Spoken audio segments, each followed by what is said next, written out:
Yeah, good morning. Thank you for having me. My name's Erin. I'm a local sign language interpreter to Central Oregon. I grew up in Southern Idaho. I moved to Redmond in 2006, so I've been here a little bit.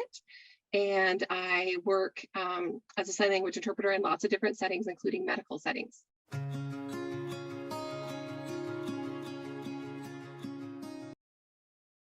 Yeah, when I was in junior high school, I babysat for a family that had several kids, and one of them was hard of hearing.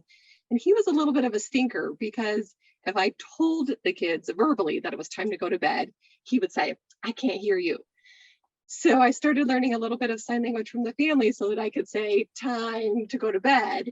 And just got really fascinated with the language, started taking classes from my community college, and fell in love with American Sign Language and decided that's what I wanted to pursue as a career.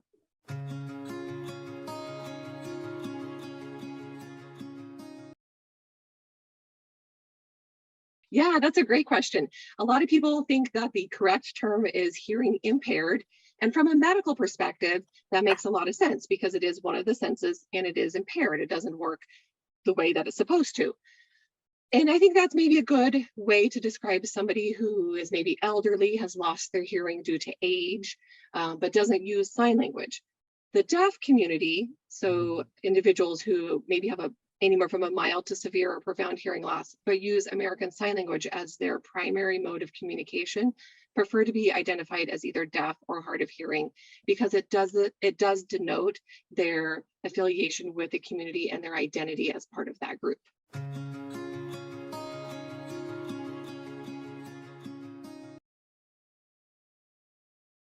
Yeah, one of the ones I hear all the time is, do they lip read? And I don't know that that's a great question if you're trying to provide equitable access to information, especially critical information like medical information in an appointment, because lip reading really is only at the most 30% accurate. So much of spoken English happens inside the mouth and it's not visible on the lips. So even somebody who has great experience and is a skilled lip reader is only getting 30% of the information. And in a situation that's really critical that they have implied consent, that's not enough. So lip reading is really not a great way to communicate unless it's something super casual, like how are you doing today? Something very basic.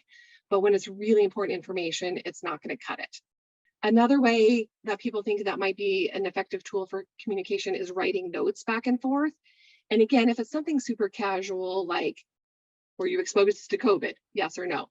That might be something that a written communication would be sufficient. But if you're wanting to know symptoms or if you're wanting to know diagnosis history, and it's a lot of writing back and forth, it's really time consuming and it's something that an interpreter would be able to speed the process with.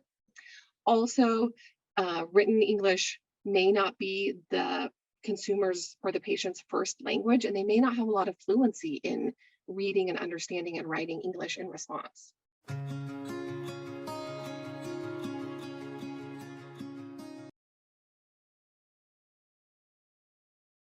Yeah, that's another great question.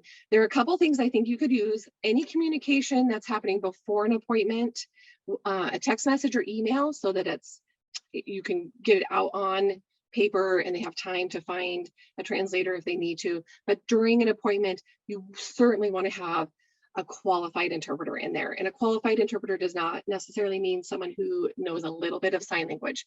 Again, with the content and the importance of comprehension for consent, you want somebody who has, especially now after July 1st, has Oregon Healthcare certification for an interpreter because the ethics training that goes behind that and then the skill set for the specific piece of medical terminology is really important.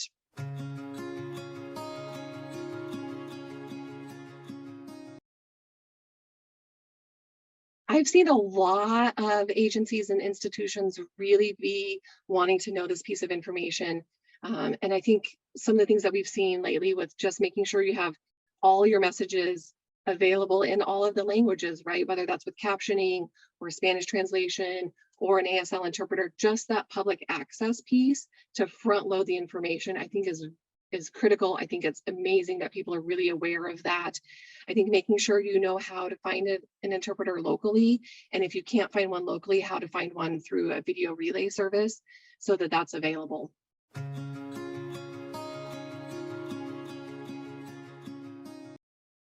I think knowing that equitable access is important for everybody. We all strive for that. We want to make sure that's happening. And the ways that that is available in Central Oregon, it is an option. We can make that happen. I think also, if you have the time and the availability to learn just a few signs, the ability to say hello or good morning when a patient walks in, it's just a welcoming feeling when a patient comes in and knows that I am seen as an individual. This person has taken the time to learn a few basic signs. I can be at peace knowing that I'm in a safe place for me this moment.